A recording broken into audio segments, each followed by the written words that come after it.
Nampally exhibition గ్రౌండ్లో 83వ all India industrial ఎగ్జిబిషన్ను ఇవాళ సోమవారం సాయంత్రం 5 గంటలకు సీఎం రేవంత్ రెడ్డి ప్రారంభించనున్నారు.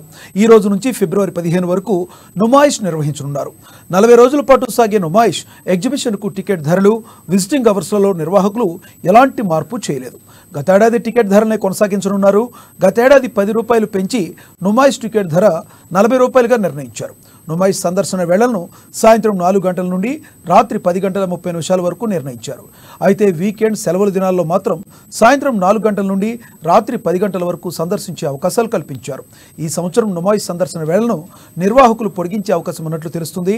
ఈసారి నుమాయిష్ను సందర్శించేందుకు మహిళలు, పిల్లలకు ప్రత్యేకంగా ఒక్కరోజు కేటాయిస్తున్నారు. జనవరి 9న లేడీస్ డే పేరుతో మహిళలను, 31న చిల్డ్రన్ స్పెషల్ పేరుతో పిల్లలకు నుమాయిష్ను సందర్శించేందుకు అవకాశం కల్పిస్తారు.